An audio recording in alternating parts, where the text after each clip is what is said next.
Okay! Good afternoon na naman mga beshies, mga mamshies. It's been a long time na nawala ako sa ere. Bakit? Dahil sobrang busy kami dahil sa nangyari na lockdown, di ba? So we're preparing kasi the office for work from home. So kaya ganun ako katagal na nawala.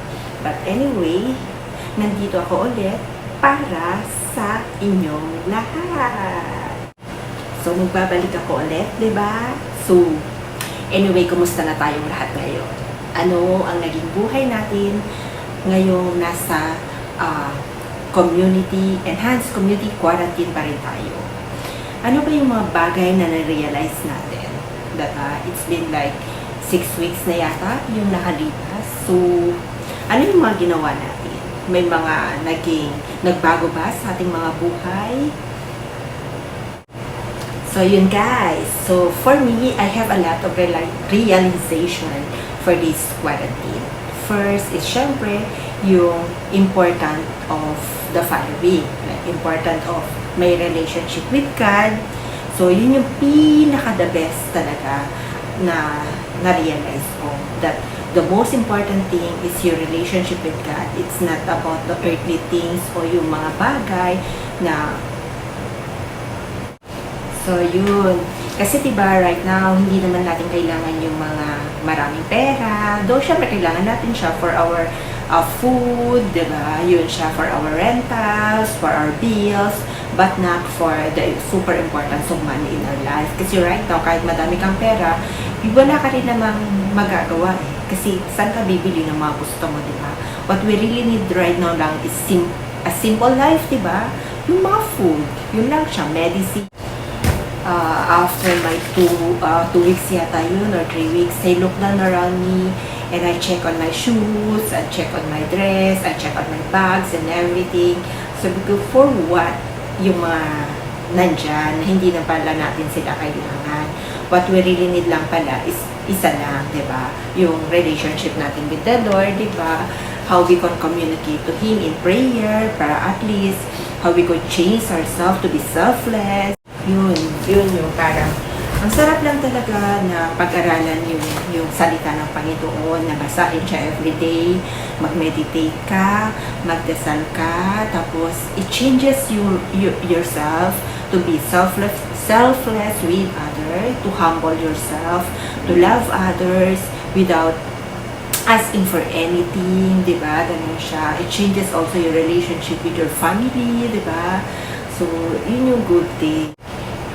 Kasi diba, parang it's not easy to be locked out in your own house. Parang, diba, nakakabagot na rin siya kasi nalinis mo na lahat, yata, nagawa mo na lahat, especially if you're not working from home, diba? So, wala kang other deviation, kundi maglinis, o kaya manood ng Netflix, o kaya kung magbasa or anything, o kaya another thing is enhance your skills. Pero diba, nakakabagot ang nasa bahay. But if you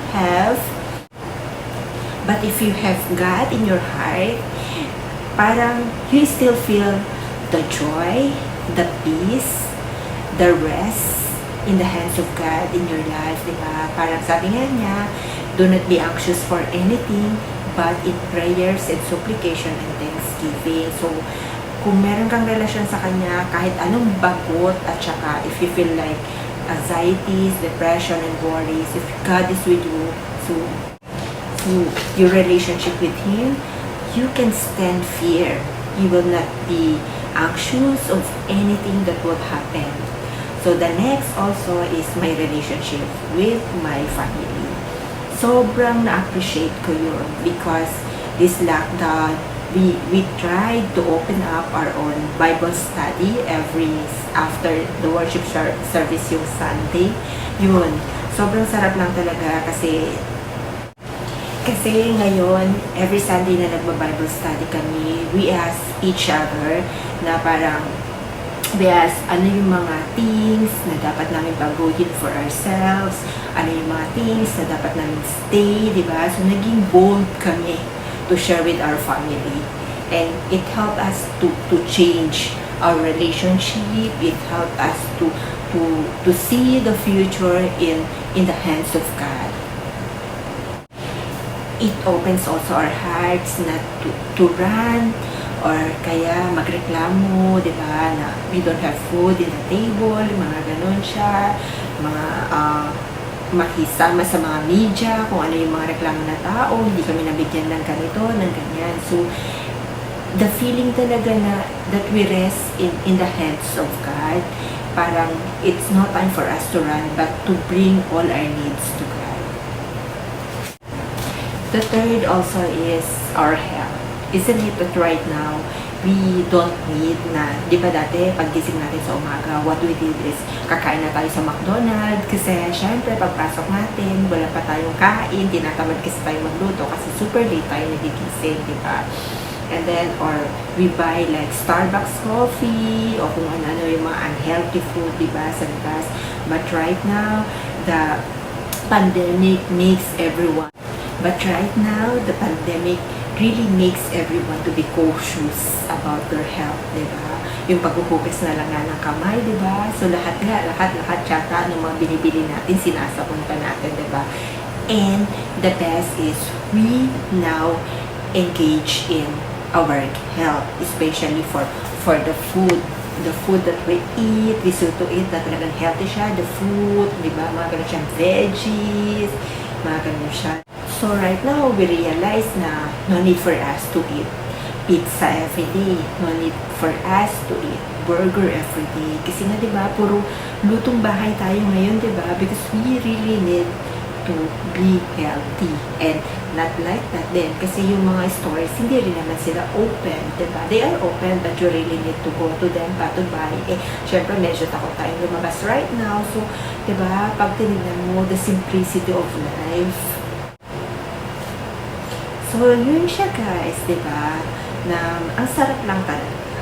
Actually, this pandemic is also a blessing to everyone. It's not only a pain for us, it's not only a struggle for us, but of course, it's helped us to changes everything in our life. Changes our heart, changes our mind, changes our relationship with other people.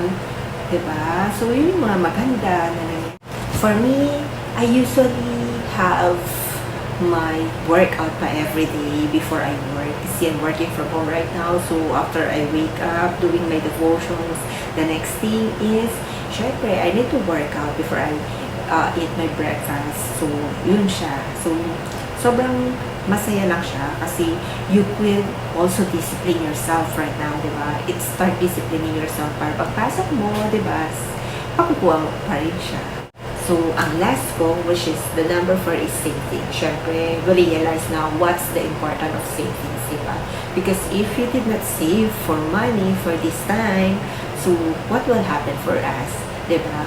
Yun, umasa tayo sa bibibigay ng dole, ng government, tapos we are always ranting in social media na wala tayong natanggap ng mga relief food, diba? Pero kung meron kang savings, kung meron kang savings o kaya emergency fund, of course, you will just stay in your house, diba? Waiting for the perfect time for God to heal our land, and then hindi ka magagutom kahit 6 months to 1 year pa yan, diba? I have an example, kasi meron kasi akong friend na kumikita siya ng 100,000 kasi meron siyang business, and I have also my brother who is only earning 15,000 a month. So, my brother kasi, because he is so stingy, or, yun, matipid lang talaga siya, and her wife also matipid din, kaya, during this lockdown, parang hindi sila masyadong nag-isip for money because they have their own savings. Hindi sila umutang, hindi sila nakatanggap ng mga ameliorations or anything, but still, wala silang naging problem for money for this lockdown. Remember, she's only getting 15,000 a month. Tapos, of course, may business naman yung hipag ko, but syempre, it's not as big amount din na makakatulong sa kanila. Pero, parang, di ba, that's the importance na maging marunong kang mag-budget. But this friend of mine, naawa talaga ako sa kanya dahil as in walang-wala talaga siya. Di ba? Parang marami siyang sasakyan, may business siya, pero as in zero out talaga siya. So, So meaning guys, ang pagsasave at pagbabudget, it's not about the amount of money that you are taking home. It's all about the discipline. How you discipline yourself, how you budget your money, di ba? How many percent do you save? Diba? So, siguro starting today, kung napanood nyo to, better siguro na kung may mga money pa kayong naiiwan dyan, take time. Isipin nyo kung paano siya gas. Kasi hindi natin alam kung hanggang kailan, diba? As long as walang vaccine.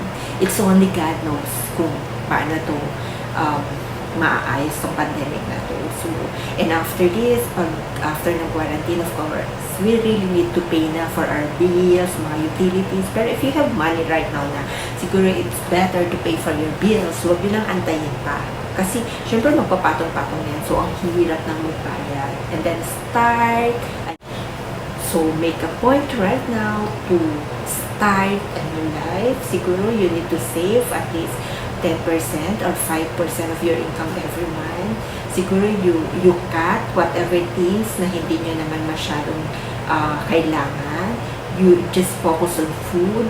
You focus on vitamins. Yun na lang yung need natin right now. So, parang ngayon naman ang recreation, parang hindi pa rin siya okay, diba? So, why not, diba? Para at least in case na may dumating na trahedya, di ba? Hindi natin kailangan umasa sa government. Walang sinasabing middle class, lower middle class, mga ganun siya.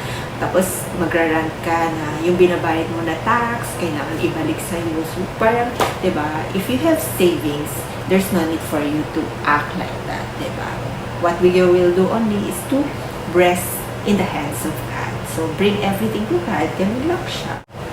So, mga beshies, mga mamshies, mga kiddos, this end my topic, and I hope and I pray na sana this pandemic give us a lot of lesson na we will bring it out after the quarantine, na sana hindi na natin siya uulitin, especially for the savings, kasi napaka-importante talaga for everyone. So, bye! See you soon!